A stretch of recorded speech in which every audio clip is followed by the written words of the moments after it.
High, welcome to my another video. Sneha's diary YouTube চ্যানেলে তোমাদের আরও একবার স্বাগত জানাই। বধূবরণের পর আর নতুন করে কোনো নিয়ম হয়নি, তাই আমার ভিডিও করাও হয়নি। তারপর আমার শরীরটাও খারাপ থাকায় আমি সেভাবে সন্ধ্যের দিকে বেরোইনি, তাই একেবারে রিসেপশনের দিন সকালের আশীর্বাদ পর্ব নিয়ে চলে এলাম। প্রথমেই বর আর বউয়ের ঠাকুমা, দাদু আর বাবা মা অর্থাৎ বউয়ের শ্বশুর শাশুড়ি সবাই মিলে আশীর্বাদ করে নিল। তারপরে বরের কাকিমা, কাকু আরও অনেকে আশীর্বাদ করলো। আর ইনি হচ্ছেন বরের আর এক দিদা, যিনি খুব মজার মানুষ। ভিডিওটা এই কারণেই করা, উনি আশীর্বাদ করে বর আর বউকে অনেক শাকসবজি দিয়েছে আর দিয়েছে ছোটদের অনেক কাঁথা, ছোট জামা, একটু রসিকতা করার জন্যে। সত্যিই তো এতদিন পর সবাই মিলে একসাথে এক জায়গায় জড়ো হয়েছে, একটু হাসি ঠাট্টা তামাশা না হলে হয় বলো? খুব মজা হচ্ছিল, কিন্তু হ্যাঁ, সবাই একটু লজ্জা পাচ্ছিল, স্পেশালি আমার মামা আর মাইমণি, দুজনে লজ্জায় একদম লাল হয়ে গিয়েছিল। মামা তো খুব হাসছিল। মামাকে যে হাসাতে পেরেছে এই অনেক। আমার মামা এত চুপচাপ, সে তো হাসেই না, কিন্তু এই দিদা হাসিয়েছে। যদিও পরে একটা সোনার গহনা উপহারও দিয়েছে, তার সাথে দিয়েছে ললিপপ। আবার ফটোগ্রাফার দাদাদেরকে বলছিল এই ললিপপ দেওয়ার ভিডিওটা যেন ভালো করে করে রাখে। যাই হোক, খুব মজা হয়েছে। আরও অনেককে আশীর্বাদ করেছে, অনেক কুটুমজন ছিল, সবাই মিলে আশীর্বাদ করেছে নতুন বর কনেকে। মাইমণি অনেক সোনার গয়না পেয়েছে, আরও অনেক কিছু পেয়েছে, অনেক শাড়ি, কেউ বা মজা করে দিয়েছে অনেক সবজি। বেশ মজা করেই পুরো আশীর্বাদ পর্বটা কেটেছে। আমি আর বরের বোন সবাই মিলে লিখতে বসেছিলাম কে কি দিয়েছে, বলতে পারো লিস্ট বানাচ্ছিলাম। টোটাল দেখলাম প্রায় 50 জনের উপরে আশীর্বাদ করেছে। মাইমণিকে অনেক কিছু উপহারও দিয়েছে সুন্দর সুন্দর। আমাদের মাইমণি এতটাই মিশুকে, জানো তো, আমি বারবার পাশ থেকে জিজ্ঞাসা করছিলাম, মাইমণি তোমার কষ্ট হচ্ছে? বলছে না না, আমি ঠিক আছি। আর এরপর এইটা যে আশীর্বাদ করছে, ইনি হলেন আমার দিদা। দিদা আশীর্বাদ করে মাইমণিকে দিয়েছিল একটা শাড়ি আর মামাকে দিয়েছিল টাকা। জানো তো, মামা না কোনো গয়না পায়নি, খালি টাকাই পেয়েছে। আর এরপর আমার মাও আশীর্বাদ করলো। মা মাইমণিকে দিয়েছিল একটা সোনার নাকের নথ। তোমাদেরকে সেটা আগের ভিডিওতে শেয়ার করেছি। আমার মা এই পুরো পরিবারের সব থেকে বড় দিদি, মানে সবার বড়। আর এই প্রথম কোনো ভাইয়ের বিয়ে হলো। তারপরে আরেকজন দিয়েছিল পেঁয়াজ আর রসুন। যাই হোক, সেই সব আশীর্বাদ পর্ব তো মিটলো অনেক হাসি ঠাট্টা মজার ছলে। তারপরে এই এক নিয়ম, আমি জানি না এর নাম কি, তবে আমার বড্ড অধৈর্যকর লাগে। এইভাবে বারবার বসে বসে ওই ছোট ছোট কটোরাতে চাল ভরা, আর ওরা সেটাকে বারবার উল্টে দেয়। আমার মতো অধৈর্য মানুষ হলে বোধহয় এই খেলা আর খেলতোই না। যাই হোক, ভিডিও করার চক্করে তবু খানিকক্ষণ বসেছিলাম। আর এই যে আমি একদম বিধ্বস্ত হয়ে আছি, না চুল ঠিক করতে পেরেছি, না ভালো করে জামাটাকে সুন্দর করে পরতে পেরেছি। আসলে আমার হাতের ব্যথাটা এত বেড়েছিল যে আমি নিজে হাতে খেতে অবধি পারছিলাম না। মা যেটুকু করে দিচ্ছিল সেটুকুই, আর আমি এমনিতেই ঢিলা। যাই হোক, তারপরে আরো অনেক নিয়ম হলো। তারপর মাইমণির হাতে যে সুতোটা বিয়ের দিন নান্দি মুখে বেঁধে দিয়েছিল, মামা সেটাকে খুলে দিল। অনেক নিয়ম হয়, জানোই তো, বাঙালি বাড়ির বিয়ে মানে নিয়ম আর নিয়ম, প্রচুর নিয়ম থাকে।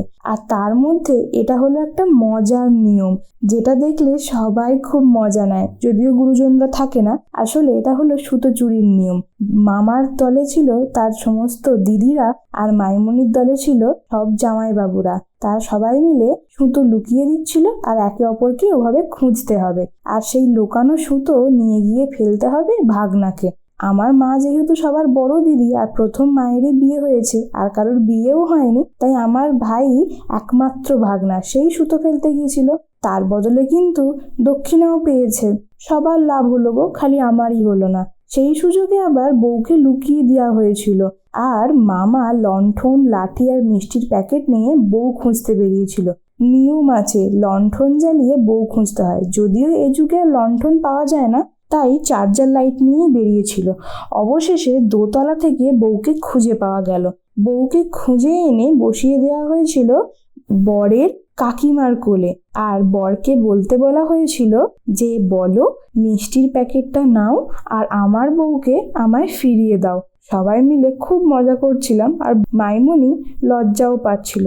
যাই হোক, অবশেষে মামা কিন্তু লজ্জা কাটিয়ে বলল যে মিষ্টির প্যাকেটটা নিয়ে বউকে ফেরত দিতে। আর এই কাতর স্বরে বলাতে বরের কাকিমাও গড়ে গেল আর বউকে ফেরতও দিয়ে দিল, তার সাথে মিষ্টিও খাওয়ালো কিন্তু।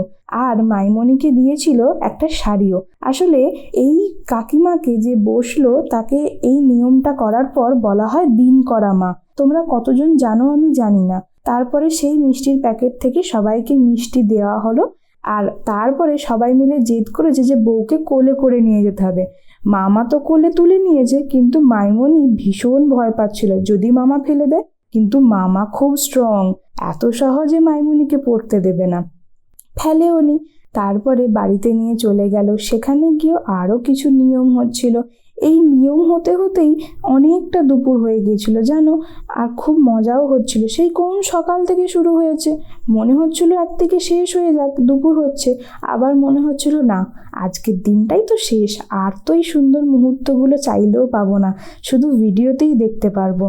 তাই মনে হচ্ছিল হ্যাঁ চলতে দেয়, আজকের মতো এই সব কিছু চলুক। বর তার বউকে নিয়ে এসে বসিয়ে দিল তার শাশুড়ি আর শ্বশুরের কোলে।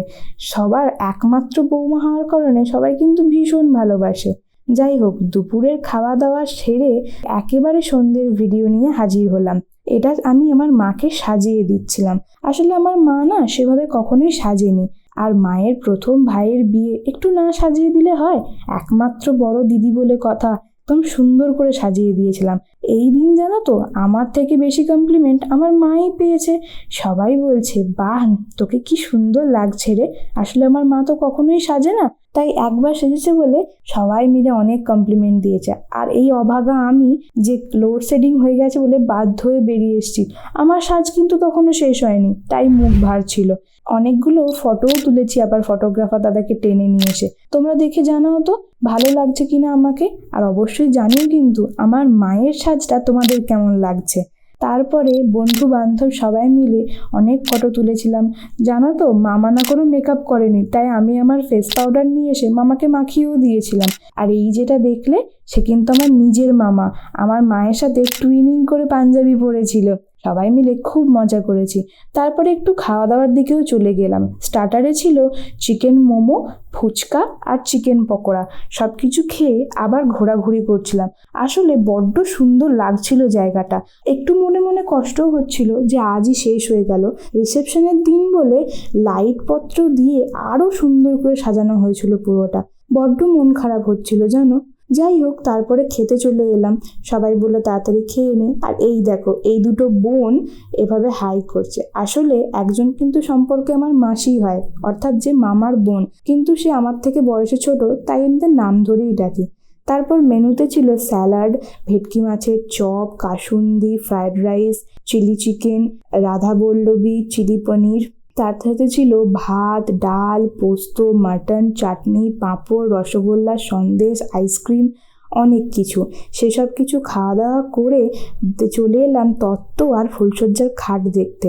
খুব মন খারাপ হয়ে যাচ্ছিল যে কালই বাড়ি ফিরে যেতে হবে, আবার সেই একঘেয়ে জীবনযাপন। 3 দিনের মজাটা সারা জীবন স্মৃতিতেই রয়ে যাবে। খুব সুন্দর কাটলো দিনগুলো। এইভাবেই বিয়েটাও শেষ হয়ে গেল, আর পরের দিন সকালে বাড়িও ফিরতে হলো। আজকের মতো ভিডিওটা এখানেই শেষ করছি। তোমরা সবাই কিন্তু সাবস্ক্রাইব করতে ভুলো না। বাই, ভালো থেকো সকলে।